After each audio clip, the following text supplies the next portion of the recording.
My name is Cora Townsend, and I was 18 years old when I found out my parents had drained every single dollar of my $224,000 college fund to pay for my brother's destination wedding in Tuscany. A wedding I was told the venue covered. 3 weeks before my first semester at the University of Michigan, I opened a bank statement that read $0.00. When I asked my mom and dad for an explanation, my father looked me in the eye and said, Ryan needed a strong start to his marriage. My mother added, "You can take loans like everyone else." My entire extended family called me materialistic for being upset, so I made one phone call, just one, to my grandparents. And what they uncovered didn't just get me back into college, it tore my parents' marriage apart. Before we get into this, please take a moment to like and subscribe. It really helps. And drop a comment. Where are you listening from, and what time is it there? Now let me take you back to the summer before everything changed. I grew up in Shelby Township, Michigan, a suburb north of Detroit where lawns are trimmed on Saturdays and everybody waves from the driveway. My dad, Greg, managed a branch of a regional insurance company. My mom, Diane, sold real estate part-time and hosted neighborhood potlucks like it was a competitive sport. My brother Ryan was 8 years older, 26 that summer, working sales at a car dealership off Van Dyke Avenue. From the outside, we were the Townsends. Nice family, nice house, 2 kids, 1 dog, a boat in the side yard. From the inside, there was Ryan's side of the family. And then there was mine. It wasn't obvious at first. Little things. Ryan got a new bike at 13. I got his old one, resprayed. Ryan crashed his Honda junior year. Dad replaced it within a week. I needed a laptop for AP classes sophomore year, and Mom told me to use Ryan's old desktop. "It still works fine," she said. The fan sounded like a leaf blower, but sure, it worked fine. I didn't resent it, honestly. I figured that's how families operated. The older kid costs more because they hit milestones first. Ryan needed a car for work. Ryan needed a suit for prom. Ryan needed spending money at Central Michigan before he dropped out after 2 years. I adjusted. I found free SAT prep courses online. I applied for every scholarship listing in the school library. I picked up a part-time job at a bookstore called Birch and Bauer the summer I turned 16, shelving paperbacks for $9.50 an hour. I was the kid who didn't ask for much, and in my family, that made me the kid who didn't get much.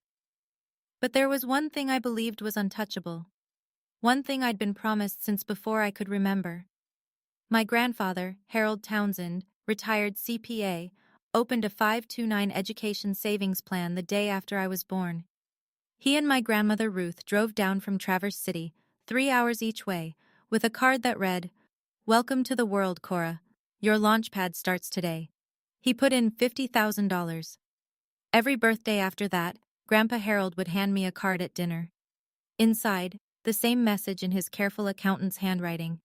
1 year closer to your launchpad. And every year, he added to the fund. Sometimes 5,000, sometimes more. The market did the rest. By the time I was 17, that fund had grown to $224,000. I knew the number because Grandpa told me. Not to brag, he wasn't that kind of man. He told me so I could plan. "Know your runway, kiddo," he'd say. "Then pick the landing strip." So I picked the University of Michigan. In-state tuition, top 20 public school, pre-law track. I turned down partial scholarships at 2 other universities because I didn't need them. I had the fund. I had the plan.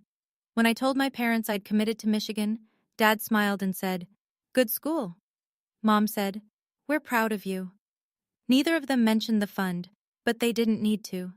It had been the quiet understanding my whole life. Grandpa's money was waiting, earmarked for exactly this. Twice during senior year, I'd casually asked Dad about it.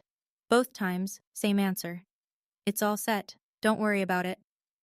What I didn't know, what I wouldn't learn until June, was that my father had been added as an authorized signer on that account when I was 3 years old. A small administrative detail, a convenience, the kind of convenience that costs $250,000. In March of that year, Ryan announced he was getting married. His girlfriend Megan, 25, blonde highlights, very specific opinions about table linens, had always dreamed of a destination wedding. Not Cancun, not the Outer Banks, Tuscany. a hilltop villa with olive trees and string lights, and 120 guests flown in from Michigan. I'd looked up Tuscany weddings once, just out of curiosity. The numbers started at 60,000 and climbed fast. "How are you guys affording that?" I asked at dinner one night. Dad didn't look up from his plate.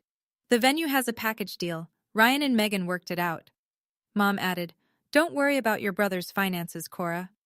So I didn't. But I noticed things. The little shifts. We stopped eating out.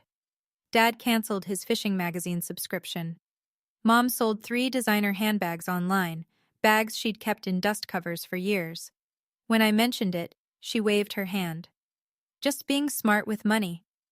The wedding happened Memorial Day weekend. 120 guests in a rented villa overlooking the Chianti Hills. White roses, live string quartet, a 7-course dinner with wine pairings. I was a bridesmaid, bought my own dress, booked my own flight on the bookstore job savings. At the reception, while everyone danced under paper lanterns, I sat at a table near the bar refilling my water glass. Megan's college roommate leaned over to another bridesmaid and said, loud enough for me to catch it, "Ryan's parents basically covered everything. Megan said they insisted." I set down my glass. Something cold and small turned over in my stomach. I didn't think about that sentence again. Not until 3 weeks later, when I pulled the mail from the box before my father got home. Mid-June, a Thursday. I remember because the mailman came early, and I was already on the porch, iced coffee in hand, waiting for my orientation packet from Michigan. There was no orientation packet, but there was a white envelope from Fidelity Investments. Quarterly statement. Addressed to Harold Townsend, care of Greg Townsend, our address. I shouldn't have opened it. It wasn't addressed to me, but I'd spent 18 years being told that account was mine, so I tore the seal without thinking. Account owner, Harold R. Townsend. Beneficiary, Cora A. Townsend. Current balance, $0. I read it 3 times. Then I read the transaction history. Withdrawal, March 14th, $217,438.62. Non-qualified distribution. Early withdrawal penalty assessed, $6,561.38. March 14th, 6 weeks before the Tuscany wedding. My hands weren't shaking. They were still, dead still, like the rest of me. I called Fidelity from my bedroom with the door locked. A woman named Tricia confirmed everything. An authorized party initiated a full liquidation in March, ma'am. The penalty was applied because it wasn't used for qualified education expenses. Who authorized it? I can only confirm it was an authorized signer on the account. I hung up, sat on my bed, looked at the University of Michigan acceptance letter pinned to my corkboard, looked at the orientation packet I'd printed and stapled, already highlighted in 3 colors, looked at the poster of the law quad I'd ordered online, the one with the Gothic arches and the autumn leaves. $224,000. Gone. Moved in March, spent by May, and no one had said a word to me. It wasn't anger yet. It was the sound of a floor disappearing beneath your feet and discovering there's nothing underneath. I sat in my room that night and did what I always do when things fall apart. I did the math. University of Michigan, in-state tuition. Roughly $16,000 a semester. $32,000 a year. 4 years. $128,000 minimum. Add room, board, books, and fees. Closer to $200,000 total. Federal student loans max out at $5,500 for freshmen.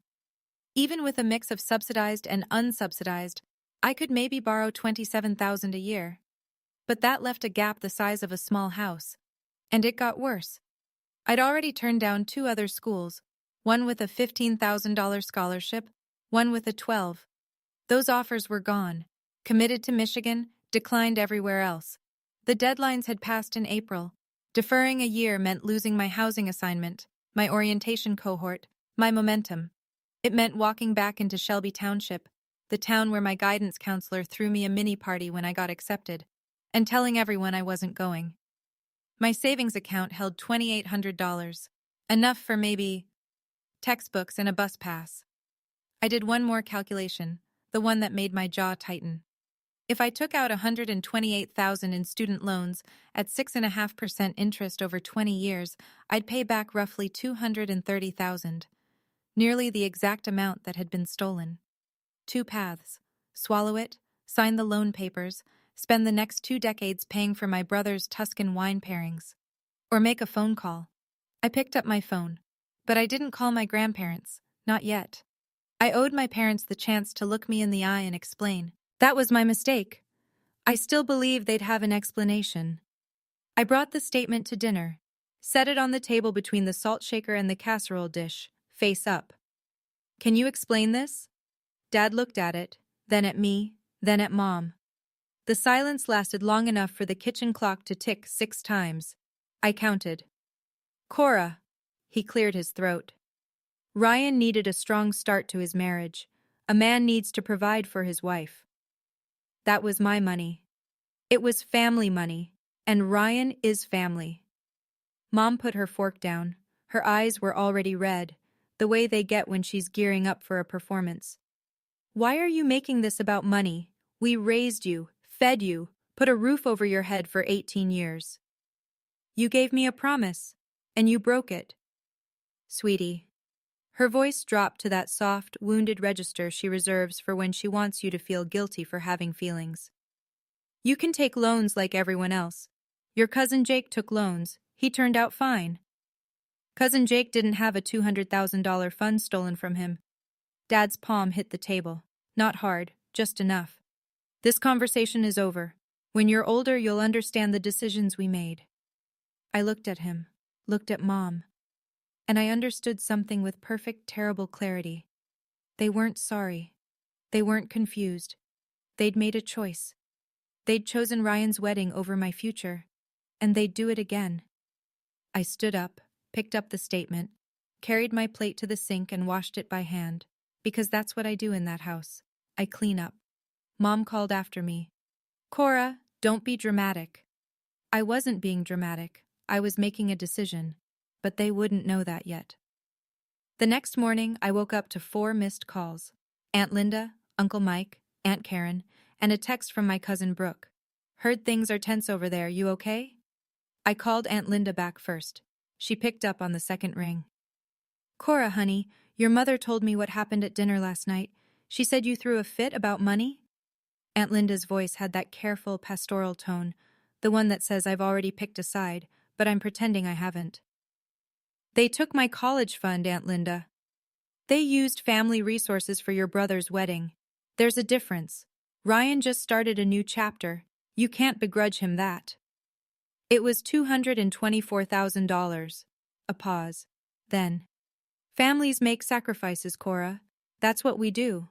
You're being a little materialistic, don't you think? Uncle Mike was shorter. Your dad's under a lot of pressure. The wedding was expensive. Cut him some slack. You're 18. You've got your whole life to figure this out. Aunt Karen didn't even bring it up directly. She just said, Your mother sounded really hurt. Maybe apologize? I sat on my bed and stared at the ceiling. My mother had woken up that morning and called every relative in her phone. She told them her version. Cora threw a tantrum about money. Cora doesn't understand sacrifice. Cora is being ungrateful. Nobody asked where the money came from. Nobody asked whose name was on the account. Nobody asked whether $224,000 might matter to an 18-year-old about to start college. They didn't just take my money, they took my story. They told everyone their version first, and by the time I picked up the phone, the verdict was already in. That afternoon, Mom came into my room without knocking. She sat on the edge of my bed, smoothed the comforter with both hands, and used the voice. The gentle one. The one that sounds like a hug, but works like a vice. I know you're upset, sweetheart, and I understand, but you need to think about the bigger picture. The bigger picture. Ryan's married now. He's starting a life. He needed that foundation. You're 18. You have time. Time doesn't pay tuition. She sighed, long, slow, theatrical. Do you know how much your father and I sacrificed for that wedding? We didn't take a vacation in 2 years. I sold my bags.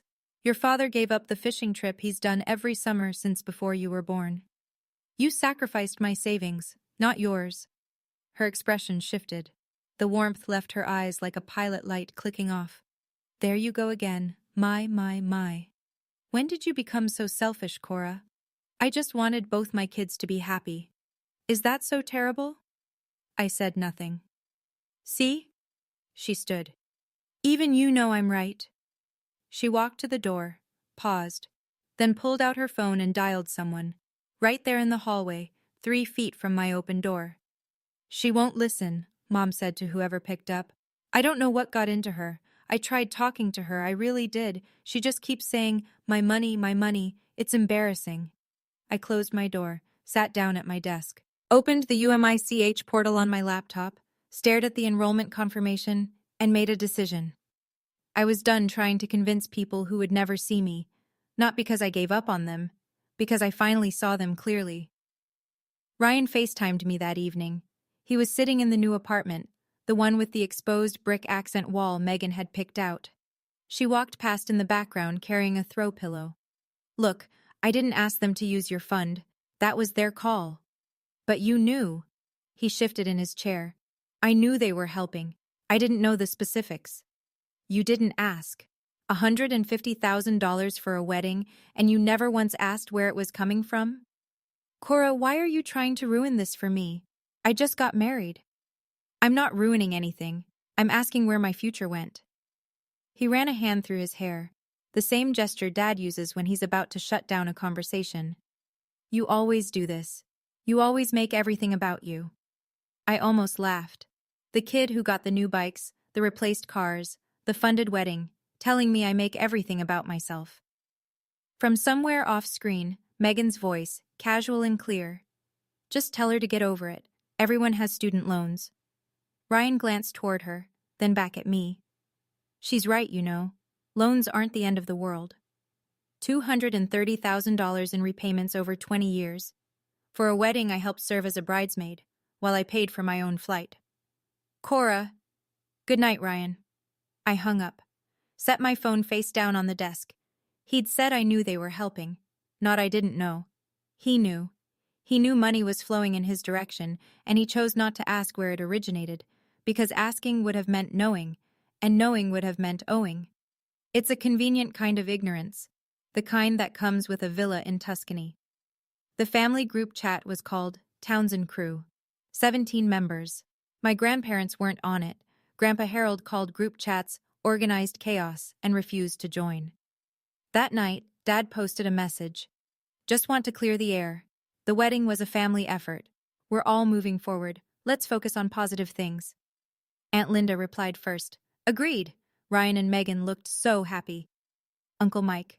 Family first, always. Mom. So proud of our boy. Cousin Brooke posted a photo from the Tuscany reception. Megan tossing the bouquet, everyone laughing. 17 people in that chat. Not one mentioned college. Not one mentioned me. I scrolled through twice, slowly, reading every name, every reaction emoji. Then I locked my phone and set it on the nightstand. My room was quiet. Summer night quiet. Crickets outside, a neighbor's sprinkler ticking across their lawn. The UMICH poster on my wall caught the streetlight through the blinds.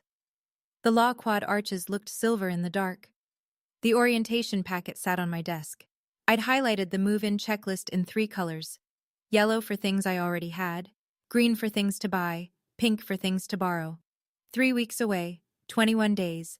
I had no money, no family support, and a group chat full of people who had just collectively decided my future wasn't worth a single line of text. I sat there a long time, long enough for the sprinkler next door to cycle off and on again. Then I picked up my phone. Not to text the group chat, not to call Ryan, not to knock on my parents' door and try one more time. I dialed the only number that had never let me down. It rang twice. Then, "Hey, sweetheart, it's late. Everything okay?" Grandpa Harold answered the way he always does. Steady voice, no rush, like he'd been waiting by the phone even though it was past 10 on a weeknight. "Grandpa, I need to talk to you about my college fund." "Sure thing. Everything on track for September? You get your housing assignment yet?" He didn't know. 3 months after the withdrawal, phone calls from Dad on Sundays, and he had no idea. "Grandpa, the fund is gone." Silence. Not the awkward kind. The kind where someone is listening so hard you can feel it through the phone. Say that again. Dad withdrew everything. In March. The balance is zero. How much was in it? 217,000. Plus penalties. Another silence. Longer this time. I heard the muffled sound of a baseball game on a television, then the click of it shutting off. When he spoke again, his voice was different. The grandfather was gone. The CPA was on the line. Cora, I need you to do something for me. Get that statement. Read me the account number and the exact date of the withdrawal. I read him every line. He didn't interrupt once. In the background, I heard Grandma Ruth. Harold, what's wrong? And then his reply, quick and flat. Get me my laptop. He came back on. That account. I opened that account. My name is on it. My name should still be on it as the owner. He was quiet for 3 seconds. Then, Cora, listen to me. Don't call your father. Don't say anything to anyone in the family. Can you do that? Yes. Good. I need to check something. I'll call you tomorrow. And sweetheart. Yeah? We're going to fix this. He hung up. And for the first time in a week, I felt something other than hollow. Grandpa called back at 7 the next morning. He'd been up since 4. I logged into Fidelity, he said. No greeting, no preamble. Pure accountant. Account owner, Harold R. Townsend. Authorized signer, Gregory M. Townsend. Added September 2011. Full liquidation on March 14th. Non-qualified distribution. Penalty and tax liability flagged. So Dad did it. He did it, and he had no right to. That's my account, Cora. Being an authorized signer means you can execute transactions. It doesn't mean you own the money. Then his voice got quieter, not softer, sharper. I started pulling records last night, other accounts I've maintained, transfers I've made to your father over the years when he asked for help. I sat up in bed. What kind of help? In 2019, Greg told me Ryan needed $12,000 for a college tuition gap. But Ryan dropped out in 2018. Something cold moved through my chest. In 2021, he asked for $18,000 to replace the furnace at your house. I have the receipt for that furnace, Cora. I paid for it in 2017. Grandpa, in 2023, $22,000 for what he called Ryan's security deposit on a new apartment. Except Ryan was living with Megan by then. He didn't sign a new lease that year. I checked. He paused. I could hear papers shuffling. Real paper. Printed spreadsheets and bank records, the way Harold Townsend does things. Over 15 years, your father asked me for roughly $84,000 in supplemental funds. I can verify about $31,000 went where he said. The rest, $53,000, I can't account for. Grandma Ruth's voice came through the background, thin and strained. Harold, what are you finding? And my grandfather said one word that changed everything. A pattern. Over the next 3 days, Grandpa Harold did what Harold Townsend does. He built a case. He called his attorney, a semi-retired estate lawyer named Don Beckett, a man he'd played golf with for 30 years. Don confirmed what Grandpa already suspected. As the account owner of the 529, Harold had legal standing to pursue recovery. The withdrawal was unauthorized, non-qualified, and made without the account owner's knowledge. You could go civil, Don told him. You could also flag it with Fidelity directly. Either way, you've got grounds. Grandpa didn't want to sue his own son. He told me that on the phone, plainly. I'm not looking to destroy your father, Cora, but I won't let him destroy you. Grandma Ruth was the one who pushed it forward. I could hear her in the background during one of our calls, and her voice didn't waver. A conversation is what got us here, Harold. Greg's had 20 years of conversations. He needs consequences. The 4th of July cookout had been on the Townsend calendar for months. Every year, the whole extended family gathered at Dad's house for burgers, fireworks, and family. Harold and Ruth usually skipped it because of the 3-hour drive. This year, they RSVP'd. You're coming to the cookout, right? Grandpa asked me. I wasn't planning on it. Come, bring your bank statement. The last thing he told me before hanging up. I'm not going there to start a fight. I'm going to ask questions. And I'm going to bring the answers with me in case your father decides to lie. He drove 3 hours with a manila folder on the passenger seat, and that folder held more truth than my parents had told in 15 years. July 4th was 4 days away.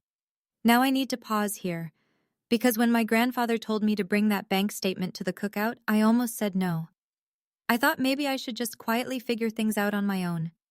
Have you ever had that moment where someone in your family finally steps up and you're not sure whether to trust it? Tell me in the comments. Have your grandparents ever been the ones to set things right? I'd really like to know. Okay, back to July 4th. July 4th, 92 degrees by noon. Dad had the grill going by 11, smoke curling up past the American flag he'd zip-tied to the garage. Folding chairs lined the patio in a horseshoe, coolers of beer and soda against the fence. The good plates, the plastic ones with stars on them. About 25 people showed. Aunt Linda brought her potato salad. Uncle Mike brought his wife and a case of Miller Lite. Cousins drifted in and out of the garage, where someone had set up a cornhole board. Neighbors from 2 doors down came with sparklers for the kids. I arrived early, wore a sundress, carried the bank statement in my purse. Mom was in the kitchen arranging a fruit platter. She smiled at me, the public smile, the one she saves for when other people are watching. "Cora, grab the napkins from the garage, will you?" I grabbed the napkins. Outside, I watched her work the crowd, arm around Aunt Karen, laughing at Uncle Mike's joke. Then she found herself next to Mrs. Patterson from across the street and said, loud and bright, "Both my kids are doing great. Ryan's married, and Cora's heading to Michigan in the fall." She said it like it was still true, like the fund was still there, like nothing had happened. Ryan and Megan arrived around 1. Megan had printed photos from Tuscany, actual prints, framed in white, and set them on the dessert table like trophies. Everyone crowded around. "Oh my God, the villa! Look at that sunset," Megan beamed. I sat near the edge of the yard with a plate of corn and a glass of water. My phone buzzed. Text from Grandpa, 20 minutes out. Dad walked over and leaned in close. "Whatever you're thinking, don't ruin this. It's a family day." I didn't say a word. I didn't need to. The dark blue truck pulled into the driveway at 1:30. Grandpa Harold stepped out first. Polo shirt, khaki pants, clean white sneakers. Under his left arm, a manila folder. Not thick, maybe 15 pages. He tucked it close to his side like a hymnal. Grandma Ruth came around the passenger side. Sunglasses, silver earrings, the quiet posture of a retired school teacher who has seen every kind of misbehavior and is done being surprised by it. "Grandpa, Grandma!"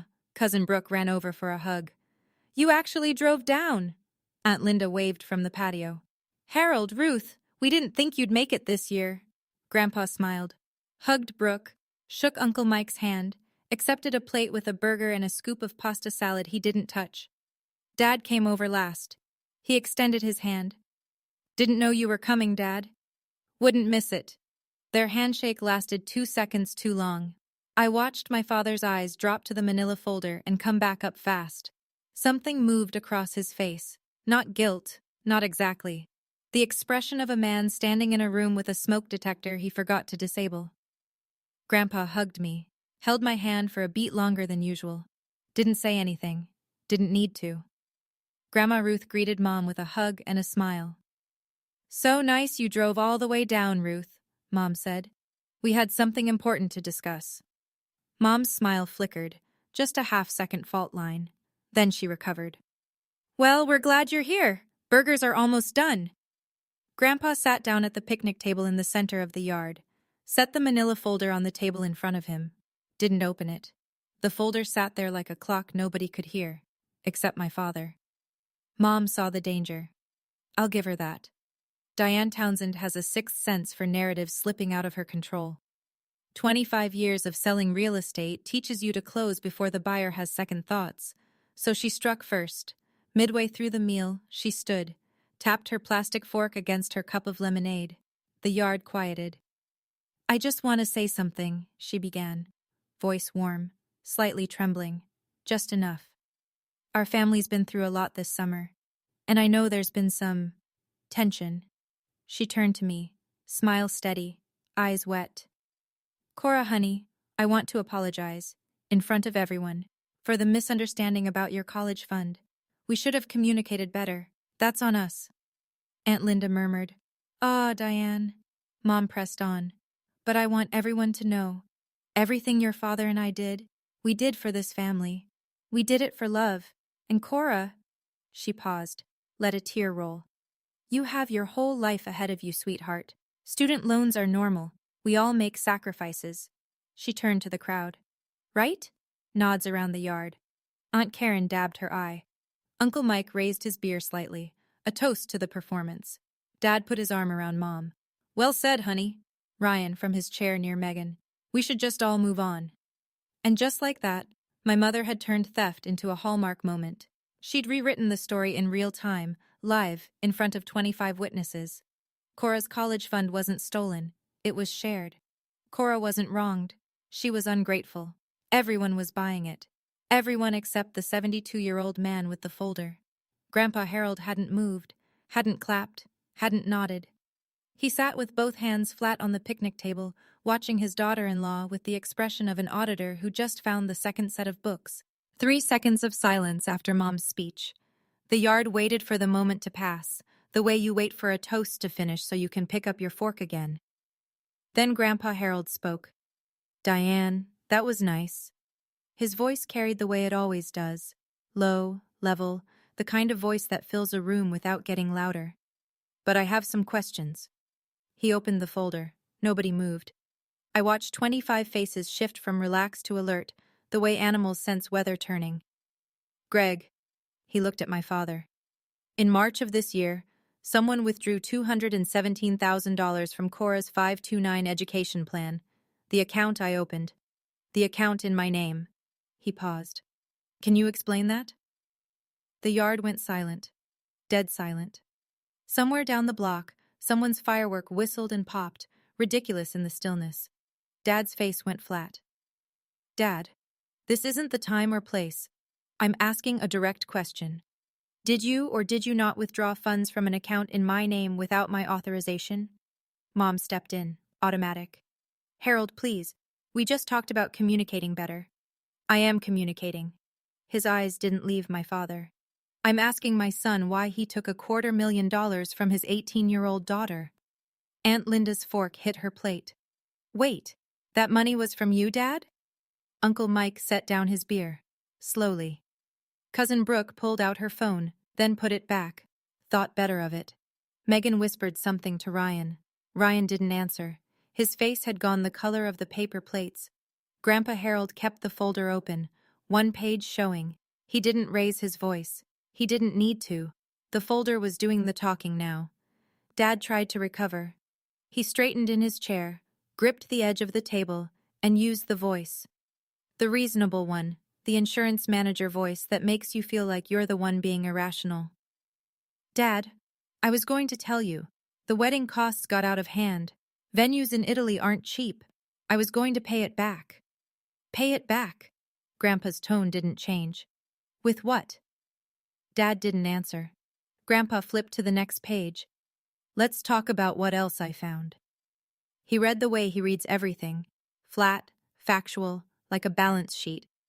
In 2019, you told me Ryan needed $12,000 for a college tuition gap. Ryan dropped out of Central Michigan in the spring of 2018. Dad's mouth opened, closed. In 2021, you asked for $18,000 to replace the furnace at your house. Grandpa pulled a sheet from the folder. Here's the invoice for your furnace installation. September 2017. I paid for that one too.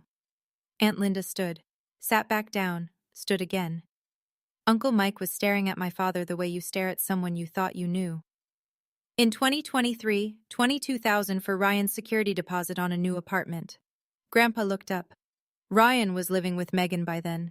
There was no new lease. Mrs. Patterson from across the street quietly picked up her purse and walked toward the side gate. 2 of the neighbor kids followed. They knew.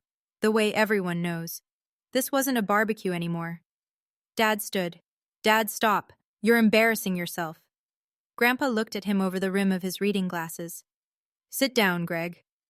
My father sat. The yard held its breath, and I could hear the ice melting in 25 cups. Grandpa flipped to the last page. Total supplemental funds you requested from me over the past 15 years, citing various family needs, $84,600. He let the number settle. Someone coughed. Of that, I can verify approximately 31,000 went to the stated purposes. The remaining 53,000 I cannot account for. He closed the page and looked up. And then, in March of this year, 217,000 from Cora's education fund, unauthorized, non-qualified, with a penalty that tells me you knew exactly what you were doing when you pulled it. He set both hands on the folder. Total unaccounted redirections from my accounts over 15 years, approximately $270,000. The number hung in the air like a flare. Aunt Linda turned to my father. Greg, is this true? Dad said nothing. He was staring at the table. Uncle Mike leaned back in his chair. You told me you were tight on money. That's why I covered Mom's last 3 birthday trips by myself. One of the cousins, Derek, Uncle Mike's oldest, stood and walked to the driveway. I heard a car door open and close. He'd had enough. Grandma Ruth spoke for the first time. How much of this went to Ryan? Dad's jaw worked. Ryan is my son. I have a right to help. You have 2 grandchildren at this table, Greg. Her voice could have cut through the grill smoke. 2? Mom hadn't spoken since Grandpa opened the folder. She sat very still, hands in her lap, staring at my father with an expression I'd never seen on her face. It wasn't anger at me this time. It wasn't performance. She was looking at her husband the way you look at a stranger wearing a familiar face. Then Mom spoke, and every head turned. Greg. Her voice was flat, stripped.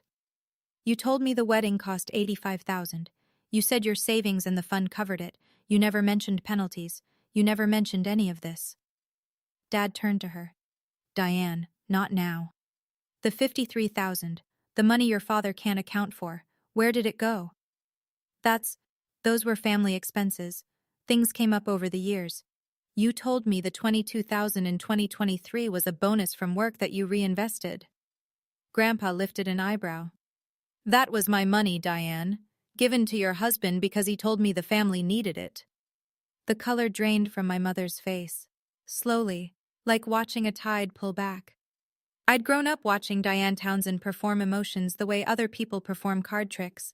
The tears on cue, the wounded sighs, the strategic vulnerability. This wasn't a performance. This was a woman realizing she'd been managed by the same tactics she used on everyone else. She knew about the college fund. She was part of that decision, and I don't forget that. But the 15 years of phantom expenses? The fabricated requests to Grandpa? That was Greg, operating solo, and she was only now seeing the ledger. 25 years, she said. Not to anyone, just into the space between them. 25 years, and I find out our finances are a lie at a barbecue. Dad reached for her arm. Diane. She pulled away. Not dramatically, just enough. The way you move from something that used to be warm and isn't anymore. Ryan sat frozen in his chair. Megan had her arms crossed, staring at him the way a prosecutor watches a key witness falter. And I sat at the end of the table, the bank statement in my purse. I hadn't said a word since we sat down. I didn't need to. The numbers were doing it for me. Ryan broke. Why is everyone looking at me? I didn't do anything. Grandpa turned to him. Same measured tone. Ryan, were you aware your parents used Cora's college fund to pay for your wedding? Ryan looked at Dad. Dad looked at the table. I knew they were contributing. I didn't know the specifics. Megan uncrossed her arms. You told me your parents offered their own money. They did. Their money, Ryan, not your little sister's college fund. Babe, I didn't know the details. I swear. $150,000. Megan's voice went very quiet, the kind of quiet that's louder than shouting. And you didn't think to ask where it came from? He didn't answer. Megan stood, picked up her purse from the back of her chair, looked at my father, then at my mother, then at Ryan. What else don't I know? Ryan reached for her hand. Megan, come on. This is crazy. She walked inside. The screen door banged shut behind her. Ryan looked around the yard once, at Grandpa, at Mom, at Uncle Mike, at me, and then followed her in. The table went quiet. Aunt Linda pressed both palms to her cheeks. Uncle Mike's wife pulled out her phone to text someone, then thought better of it and put it away. Cousin Brooke mouthed something to Cousin Derek's wife across the table. I couldn't read it, but I could guess. I hadn't said a single word since the folder opened. I didn't need to. My grandfather had brought the numbers, and numbers don't argue. They don't cry. They don't reframe. They just sit there, on a picnic table in July, and tell the truth. Grandpa Harold stood, slowly, the way he does everything, deliberate, unhurried, like a man who's spent 50 years making sure every column adds up before he signs off. I want to be clear. He looked around the table, every face one by one. I didn't come here to punish anyone. I came because my granddaughter called me 3 weeks before college and told me she had nothing. Zero. Because my son took what I gave her. He picked up the folder, held it at his side. I opened that 529 plan when Cora was 1 day old. I contributed every year for 18 years. I watched it grow. That money was for one thing and one person. He turned to Dad. Dad didn't look up. You didn't just steal from Cora, Greg. You stole from me, and then you lied about it, for 15 years. Grandma Ruth stood next to me. She put her hand on my shoulder, firm, warm. The kind of touch that says I'm here, and I'm not going anywhere. Grandpa continued. I'll be working with my attorney on the financial recovery. The details don't belong in this yard. But as for Cora's education, he looked at me. Ruth and I will make sure she gets to Michigan. That's not up for discussion. He closed the folder, tucked it under his arm. Finished. The yard was so quiet I could hear the neighbor's flag snapping in the breeze 2 houses down. I spoke for the first time. Thank you, Grandpa. He looked at me, and his face softened, just for a moment, from CPA back to grandfather. You shouldn't have had to make that call, sweetheart. That's on us, too. Then he turned and walked to the cooler, picked up a bottle of water, unscrewed the cap. It was over. I have to be honest. Standing in that backyard, hearing my grandfather say those words, I felt something I hadn't felt in weeks. Like someone finally saw me. Not as the quiet kid, not as the one who would figure it out, just as someone worth fighting for. If this story's hitting close to home, you're not alone. Drop a comment and tell me. Who was your person? The one who showed up when nobody else did? Let's keep going. The cookout ended the way a party ends after a pipe bursts, quickly and without goodbyes. Aunt Karen was the first to leave. Hugged me at the gate, didn't say anything. Uncle Mike shook Grandpa's hand on the way to his truck. You did the right thing, Dad. Grandpa nodded. Aunt Linda found me near the garage while I was folding chairs. She looked smaller than I'd ever seen her. I'm sorry I called you materialistic, she said. I didn't have the full picture. Most people didn't, I said. She pulled me into a hug that lasted 3 seconds longer than her usual side squeeze. Then she left. The neighbors had slipped out during Grandpa's speech. Mrs. Patterson and her husband, the couple with the sparklers. Professional exit. Small-town instinct. This isn't our business, but we'll remember every word. Through the kitchen window, I could see Ryan and Megan in his parked car. 20 minutes they sat there. Megan talked, Ryan listened, or at least faced her direction. At one point she pressed both palms against the dashboard and stared straight ahead, and I looked away. Dad sat at the picnic table alone. Untouched burger on his plate, the empty folder spot in front of him. He didn't move when people left, didn't wave, didn't stand. Mom had gone inside. I heard the master bedroom door close, then the lock. Grandma Ruth and I cleared the food, covered the pasta salad, rinsed the serving spoons, folded the tablecloth, normal things, the kind of things you do with your hands when the rest of you hasn't caught up yet. Before they left, Grandpa pulled me aside by the truck. We're going to sort this out, financially and legally. You focus on Michigan. I nodded. Focus on Michigan, he said again, like he needed me to hear it twice. The following week, Grandpa met with Don Beckett at his lake house in Traverse City. Don had handled estates and trusts for 40 years.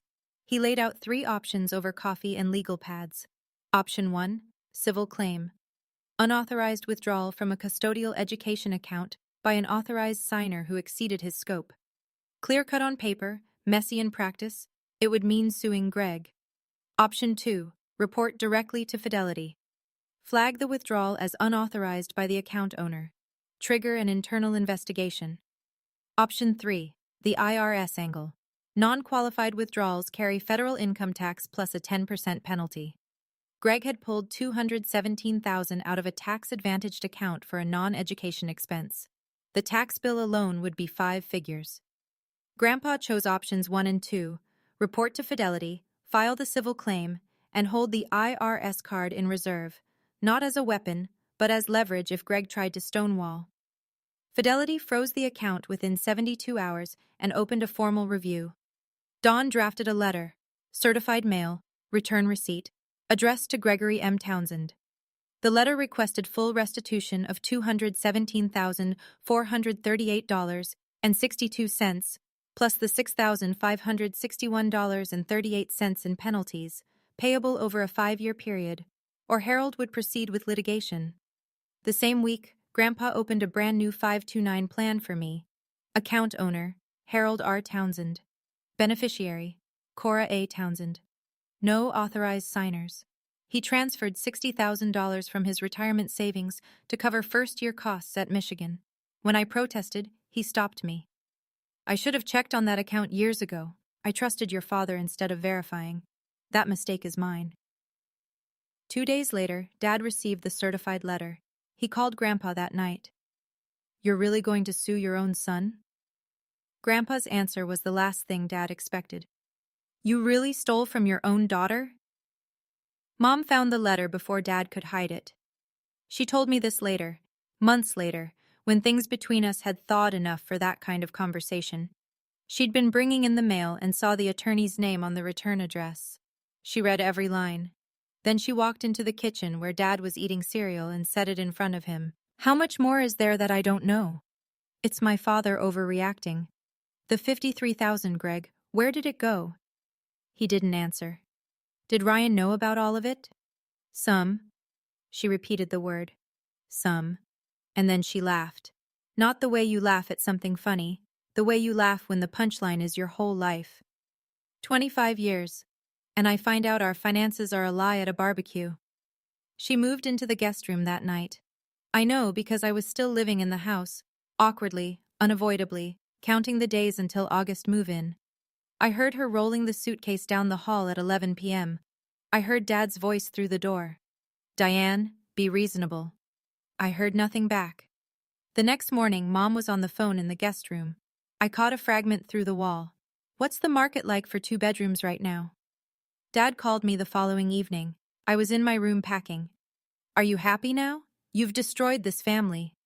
I set down the stack of t-shirts I'd been folding. I made a phone call, Dad.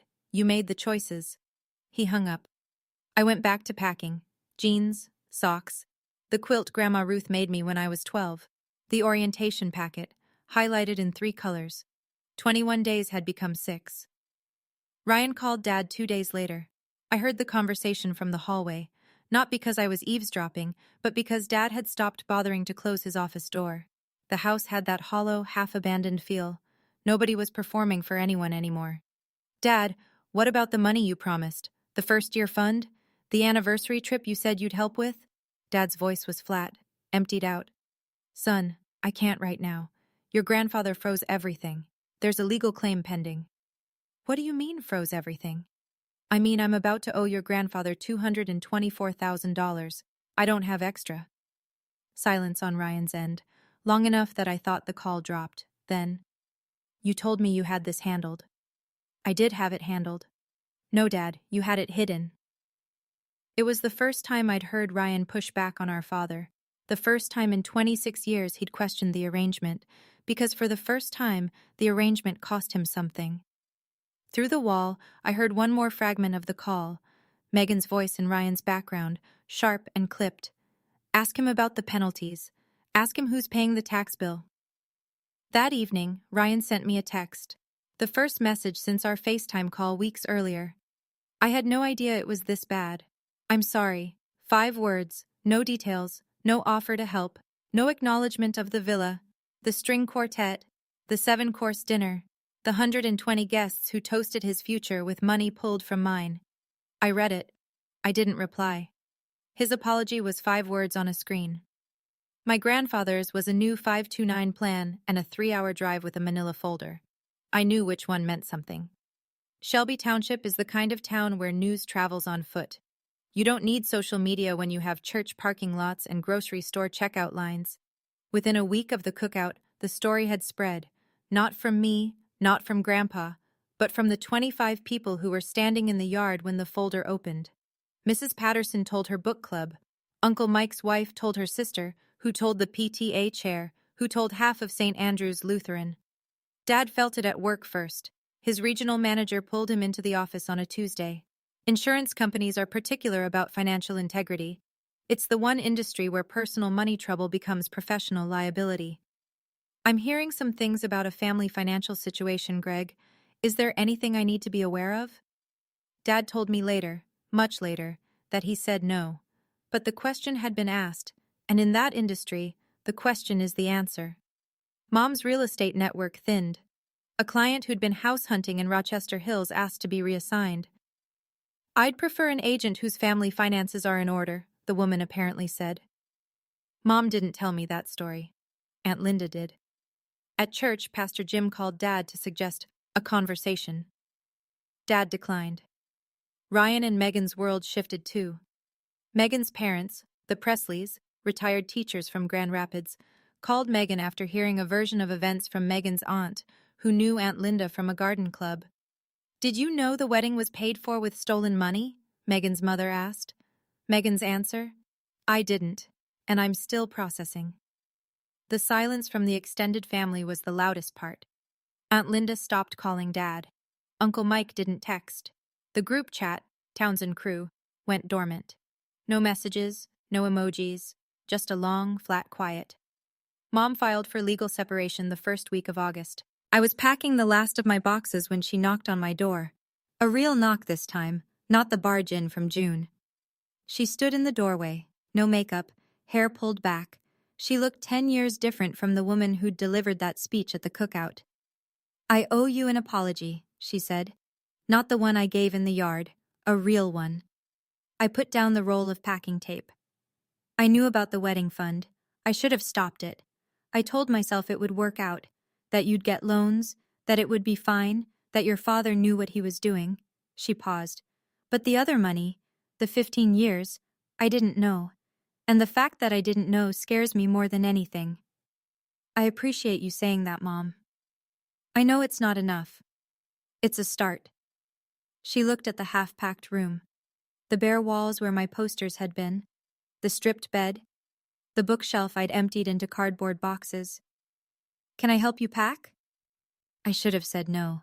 Part of me wanted to, but she was standing there with her hands at her sides, asking, not telling, not performing, not pivoting to make it about her feelings, just asking. Okay. We packed together for 2 hours. She folded clothes while I wrapped picture frames. We didn't talk much. She handed me the quilt Grandma Ruth made, and I tucked it into the suitcase without comment.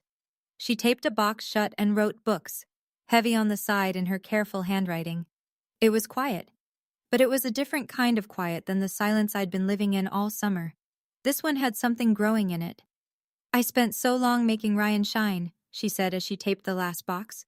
I forgot to look at you. Move-in day, mid-August. Grandpa and Grandma Ruth drove down from Traverse City at dawn. The truck bed had 2 suitcases, 4 boxes, a desk lamp from their attic, and a bag of groceries Grandma insisted on. Granola bars, ramen packets, and a jar of the raspberry jam she makes every summer. No college student should start without real jam, she said, setting it on the shelf above my mini fridge. My dorm was in South Quad, a double room with a window that faced the diag. The walls were cinder block. The mattress was thin. The communal bathroom was down the hall. It was the most beautiful room I'd ever seen. Grandpa carried the heavy boxes up 2 flights of stairs without complaining. He's 72. He stopped on the landing once to catch his breath, and Grandma pretended not to notice. We made the bed together. Grandma smoothed the quilt she'd made, the one from when I was 12, now faded at the corners, and stepped back to look at it. Fits perfect, she said. I pinned the UMICH poster on the wall, the Law Quad arches. Same poster from my bedroom at home, now 3 hours and a different life away. Grandpa sat on the edge of the desk chair. First semester's covered. We'll work out the rest year by year. Focus on your classes. I'm getting a campus job too. The library's hiring.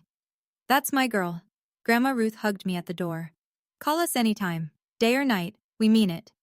I walked them to the truck. Grandpa turned the key, then stopped, picked up his phone, dialed. Your daughter is at Michigan, he said into the phone. No thanks to you. He hung up and pulled out of the lot. I went back to my room, sat on the bed, looked out the window at the oaks turning green gold in the August light. I smiled. The first real one since June. By October, the dust had settled into hard facts, the kind you can count. Dad agreed to a restitution plan, $224,000 repaid to Grandpa Harold over 7 years, structured by the attorneys. Monthly installments. To afford it, he sold the boat that had sat in the side yard for 3 summers, downgraded his truck to a used Camry. The IRS penalty and taxes on the non-qualified withdrawal, north of $20,000 when the accountants were done, hit his credit report like a sledgehammer. His regional manager didn't fire him, but the promotion to district that Dad had been angling for quietly disappeared. 2 months later, they moved him from branch manager to senior agent. Same office, smaller title. No one said it was related. Everyone knew. Mom's separation became a divorce filing in late September. She took a full-time position at a competing real estate firm in Sterling Heights. New town, new office, new business cards. She called me every Sunday. We talked about classes, weather, cafeteria food. Small things, safe things. She was trying. I could feel it. Ryan and Megan hit a wall of their own. Megan's parents, the Presleys, pulled back their offer to help with a future down payment. We didn't sign up to support a family built on fraud, Megan's father reportedly told her. Ryan, for the first time in his life, was staring at bills without a safety net. His dealership salary covered rent, barely. The anniversary trip to Napa was canceled. Grandpa Harold opened the new 529 and funded it enough to cover all 4 years at Michigan in-state. Account owner, Harold R. Townsend. Beneficiary, Cora A. Townsend. Authorized signers, none. This time, he said, it's just you and me on the paperwork. And me? First semester. GPA, 3.7. Campus job at the Shapiro Library, shelving books 3 nights a week. I was doing okay, more than okay. I was there. Thanksgiving break. I didn't go to Shelby Township. I went to Traverse City. Grandpa met me at the door with a bear hug and the smell of Ruth's turkey already filling the house. There was a fire in the wood stove and a puzzle half-finished on the dining table, a 1,000-piece of Mackinac Bridge. Dad called the week before. It's still your home, Cora. You're welcome here. I'll see you at Christmas, Dad, but I need you to understand something. I'm not angry anymore. I just need to trust you again. And that's going to take time. How much time? That depends on you. He was quiet for a while. I heard the sound of a television in the background, a house where someone lives alone now and leaves the TV on for company. Okay, he said. Okay.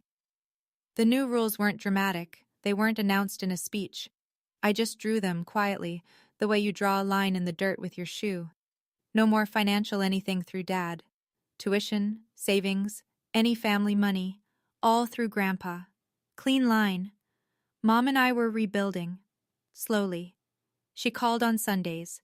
Sometimes we talked for 5 minutes, sometimes 40. She never brought up the cookout.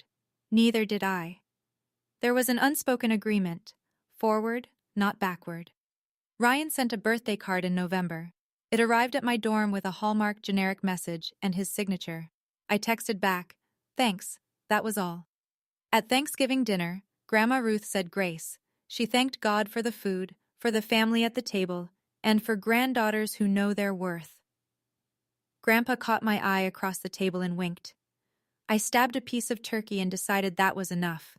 Enough closure. Enough for now. Forgiveness isn't a switch you flip. It's a road you walk. And I get to choose the pace. People ask me if I regret making that phone call. The answer is no. Not because of what it did to my parents' marriage. I didn't want that. I picked up the phone because I wanted to go to college, not because I wanted to tear my family apart. The tearing happened on its own, because the fabric was already rotten. It just needed someone to pull the thread. My grandfather taught me something that summer. Something I carry in my back pocket like a worn dollar bill. The truth doesn't need volume, it just needs daylight. He didn't shout in that backyard. He didn't accuse. He opened a folder and read numbers, and the numbers did the rest. My mother and I are working on it. Some weeks are better than others. She sends me articles about pre-law programs and asks if I've been eating enough vegetables. It's imperfect and sometimes awkward. She's trying. I can see it. And that counts. My father pays his restitution on the first of every month. He calls on holidays. We talk about Michigan football and whether it's going to snow, surface things, comfortable distance. For now, that's enough. Ryan and I exist in each other's orbit the way distant planets do, aware but not close. He sent me a Christmas gift that year, a gift card to a bookstore, $50. I used it. I didn't call to say thank you, but I didn't throw it away either. Progress is a strange, uneven thing, and Grandpa Harold, he drives down once a semester to take me to lunch. We go to a diner near campus where they serve all-day breakfast. He orders the same thing every time. 2 eggs, wheat toast, black coffee. We talk about my classes, my grades, my plans.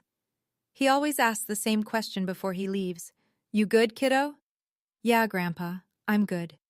If you're listening to this somewhere right now, in your car, in your kitchen, at 2 a.m., with the lights off, and something in this story felt familiar, I want to say one thing. You don't have to be loud to be heard. I didn't scream at my parents. I didn't throw furniture. I didn't post a takedown on social media or hire a skywriter. I asked one question at a dinner table, and when nobody answered it honestly, I called the one person I trusted to care about the truth more than the comfort of pretending. That's all it took. One phone call. One person who showed up with facts instead of excuses. If you're the quiet one in your family, the one who clears the table, the one who doesn't ask for much, the one who everybody assumes will figure it out, hear me. Your silence is not consent. Your patience is not permission. And your future is not a line item in someone else's budget. My college fund wasn't just money. It was a promise. It was 18 years of birthday cards that said 1 year closer to your launch pad. When my parents broke that promise, they thought the story was over. They thought I'd take the loans, swallow the injustice, and show up at Christmas like nothing happened. They forgot something. It wasn't their story to end, it was mine. And I'm still writing it. I'm sitting in my dorm right now, second semester, campus job at the library, pre-law track, 3.7 GPA. There's a poster of the law quad on my wall, same one I've had since senior year of high school. The corners are bent, the tape is peeling, but it's still there, and so am I. Thank you for staying with me through this whole story. It means more than you know. If it resonated with you, if you've ever had to set a boundary with someone you love, hit that subscribe button. We've got more stories like this one coming. And if you want to hear what happened with Ryan and Megan a year later, I'll save that for the next one. Drop a comment. Would you have made that call? Or would you have let it go? I genuinely want to know. And check the description. There's a story in there that hit just as hard. I'll see you there.